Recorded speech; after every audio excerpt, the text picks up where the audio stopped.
Hello అందరికీ welcome to my channel. అందరు ఎలా ఉన్నారండి? మేమైతే ఈ మధ్య అసలు బయటికి ఎక్కడికి వెళ్ళట్లేదండి. మా జ్యోతమ్మకు ఫైనల్ ఎగ్జామ్స్ జరుగుతున్నాయన్నమాట. అందుకని బయటికి ఎక్కడికి తీసుకెళ్ళట్లేదని చూసారు. మా మూన్ గాడు ఎలా గోల పెడుతున్నాడో, ఇంకా అందుకని తప్పక రెడీ అయ్యామండి వెళ్ళటానికి. బంద్ కర్ దే ఉఠో ఉఠో మమ్మా, బంద్ కర్ దే.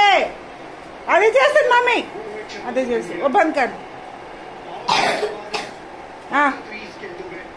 बंद कर दे.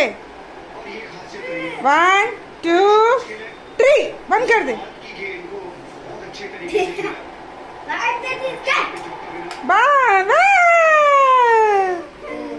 ఇంకా ఎక్కడికి ఒక చోటికి తీసుకెళ్ళమని మా జ్యోతి అయితే ఫుల్ గోల పెడుతుందండి. ఇంట్లో బోర్ కొడుతుంది, చదవటానికి ఇంట్రెస్ట్ రావట్లేదు, ఎక్కడికి ఒకటి తీసుకెళ్ళండి అని ఒకటే గోల పెడుతుంది అనమాట. ఆడుకోవడానికి తీసుకెళ్తే ఒక గేమ్ అని చెప్తారు, అక్కడికి వెళ్ళిన తర్వాత 3-4 గేమ్స్ ఆడంది రారండి. ఇంకా అందుకని చెప్పి నేనైతే ఇంకా ఒకటిసారి డ్రై ఫ్రూట్స్ కూడా కొందాము అన్నట్టు డీమార్ట్కి అయితే తీసుకెళ్ళాను అనమాట. ఇంకా అక్కడికి వెళ్ళినా కూడా ఆగుతారా అండి? అస్సలు ఆగరు. చూసారా జనం ఎలా ఉన్నారో, అదేదో ఎగ్జిబిషన్లో ఉన్నట్టే ఉన్నారండి. ఫస్ట్లో మేము బయట నుంచే చూసి అయితే భయపడిపోయాం, వెళ్ళాలా వద్దా అన్నట్టు ఆలోచించామన్నమాట. ఇంకా మనకు కావాల్సిన ఐటమ్స్ కొన్నే కదా, ఎక్స్ప్రెస్ కౌంటర్లో నుంచి అయితే ఎగ్జిట్ అయిపోవచ్చు అని ధైర్యం చేసి అయితే లోపలికి వెళ్ళామన్నమాట. ఇంకా మా హస్బెండ్ ఏమో ఇదిగోండి తన పనిలో తను పడ్డాడనమాట. అన్ని డ్రై ఫ్రూట్స్ అన్ని చూసి తీసుకుంటున్నాడు. ఇంకా మా మూన్ గాడ్ అయితే యథావిధిగా అయితే ట్రాలీ అయితే ఎక్కేసి కూర్చున్నాడండి. ఇంకా మా జోవితమ్మ చాక్లెట్స్ దగ్గరికి అయితే వెళ్ళిపోయింది. చాక్లెట్స్ కావాలి, చాక్లెట్స్ ఆఫర్లో ఉన్నాయన్నమాట, బై 1 get 2 అని చెప్పి. ఇంకా అక్కడికైతే మా జోవిత వెళ్ళిపోయింది. నేనైతే డేట్స్ కోసం అయితే చూస్తున్నానండి. డేట్స్ అయితే బాగుంటాయి పిల్లలకి, బ్లడ్ పడడానికి కూడా. నాకు కూడా ఈ మధ్య హెమోగ్లోబిన్ తగ్గిందని చెప్పారండి, అందుకని తీసుకుందామని వెళ్ళాను. ఇక్కడికి వెళ్తే దాని మీద ఒకటి ఆఫర్ ఉన్నాయండి. ఏది తీసుకోవాలో కూడా అర్థం అవ్వట్లేదు. బ్యాగ్ మొత్తం క్యాష్ పెట్టుకొని వెళ్ళాలి, కానీ ఎన్ని కావాలంటే అని కొనుక్కోవచ్చు అనమాట. ఒకటి కొంటే ఇంకొక దాని మీద చూస్తే ఇంకా ఎక్కువ ఆఫర్ ఉందన్నమాట. మా హస్బెండ్ అన్నాడు, అటు ఇటు నీ కళ్ళు ఎక్కడ తిప్పకుండా ఏవైతే కావాలో అవే తీసుకొని వచ్చేసాయని చెప్పారు. నేను మామూలుగా అయితే రేషన్ అయితే డీమార్ట్లో తీసుకోనండి. రేషన్ అయితే ఇంటి దగ్గర ఉన్న కొట్టులోనే తీసుకుంటాను అనమాట. వాళ్ళకి వెళ్ళి లిస్ట్ ఇచ్చేసి వస్తే వాళ్ళైతే మరుసటి రోజుకంతా తీసుకొచ్చి ఇంట్లో పెడతారు. ఈ పిల్లలతో వెళ్ళి అక్కడ లిస్ట్ చెప్పి అవన్నీ తీసుకొని చాలా కష్టం అండి. ఈ డీమార్ట్కి కూడా అందుకనే నేను రేషన్కి వెళ్ళాను. ఓన్లీ ఏదైనా ఎక్స్ట్రా ఐటమ్స్ కావాల్సి వస్తే వెళ్తాను. ఇక్కడికి వెళ్ళినా కూడా ఎక్స్ట్రా ఐటమ్సే కాదండి, మా పిల్లలు బోల్డ్ అని తీసుకుంటారు. చాక్లెట్స్ అంట, నట్స్ అంట, స్నాక్స్ అంట అని చెప్పి. చూసారా తనే సెలెక్ట్ చేసుకుంటుంది అనమాట. ఇలా ఉంటుందండి మా పిల్లలతో గోల. ఎంత చెప్పినా వినరు. కానీ డీమార్ట్కి వెళ్తే మటుకు పాప్కార్న్స్, తర్వాత ఐస్ క్రీమ్ అయితే పక్కా తీసుకుంటారండి. మా మూన్ గాడ్ ఏమో ఐస్ క్రీమ్ ఫేవరెట్ అయితే, మా జోవితమ్మ అయితే పాప్కార్న్ అనమాట. పాప్కార్న్ కూడా ఫ్యామిలీ ప్యాక్ తీసుకుంటామండి. మొత్తం కూర్చొని ఇంటికి వచ్చిన తర్వాత హ్యాపీగా కూర్చొని టీవీ చూస్తే ఎంజాయ్ చేస్తూ తింటారనమాట.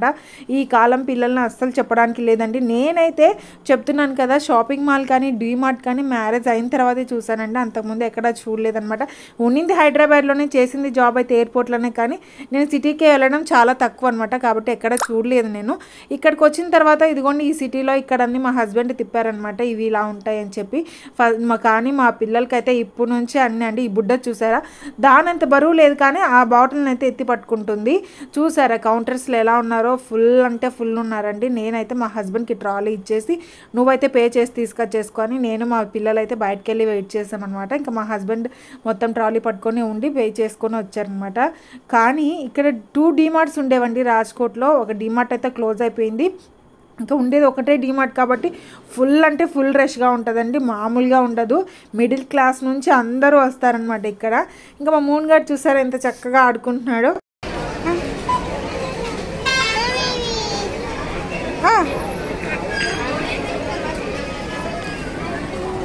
No, no, no, no, sit down. No, no, no, no, ఏమైంది? మేమైతే ఆ కొన్ని వస్తువులు తీసుకొని ఆ క్లౌడ్లో నుంచి బయటపడడానికి మాకు చాలా టైం పట్టిందండి. కానీ ఒక్కొక్కరు 2 ట్రాలీస్ అయితే నింపుకొని తీసుకెళ్తున్నారు. బాబాయ్ మేము ఓపికగా మెచ్చుకోవచ్చు అని చెప్పాను.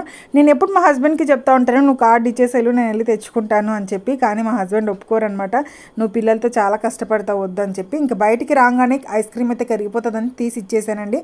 చూసారా, ఏమున్నా లేకపోయినా మా మూన్ గాడికి ఐస్ క్రీమ్ ఉంటే చాలండి. ఇప్పటికి ఫుల్ కోల్డ్ చేసింది, అయినా కూడా డైలీ ఐస్ క్రీమ్ తింటాడండి. వాడికి ఐస్ క్రీమ్ తినకపోతే రోజు గడవదు అనుకుంటాను, అలా ఉంటుంది. ఇంకా మా జోవితమ్మ కూడా ఇంకొక ఐస్ క్రీమ్ తీసుకుంది. ఇంకా వాళ్ళిద్దరు తింటుంటే మా హస్బెండ్ మన ఇద్దరం ఊరికే ఉండడం ఎందుకు అని చెప్పి తను కూడా వెళ్ళి మాకు ఇద్దరికి ఒక్కొక్కటి అయితే పట్టుకొని వచ్చారు. చూసారా, వాడు అడిగాడనమాట. ఆల్రెడీ ఒక ఐస్ క్రీమ్ తిన్నాడని ఇంకొక ఐస్ క్రీమ్ ఇవ్వలేదు. వాడు అడిగిపోయి చూసారా అక్కడ ట్రాలీస్ దగ్గర ఎలా కూర్చున్నాడో. మా హస్బెండ్కి ఇంత వయసు వచ్చినా పిల్లలతో కలిసి పిల్లల్లాగానే చేస్తాడండి. అక్కడ పిల్లలతో పాటే పిల్లల్లాగా చేస్తుంటే అక్కడ అందరు చూసి నవ్వుతున్నారని చెప్పి వీడియో తీస్తుంటే నేను అంటున్నాడు అనమాట, వీడియో పెట్టకు అని చెప్పి. అందుకనే నేను ఆ బిట్ అయితే కట్ చేశాను. ఇంకా మా షాపింగ్ అయితే అయిపోయిందండి. ఇంకా ఐస్ క్రీమ్స్ కూడా తిన్నాము. పాప్కార్న్స్ అయితే బ్యాగ్లో పెట్టుకొని ఇంటికి అయితే బయలుదేరిపోయాం. నెక్స్ట్ వీడియోలో మళ్ళీ కలుద్దాం.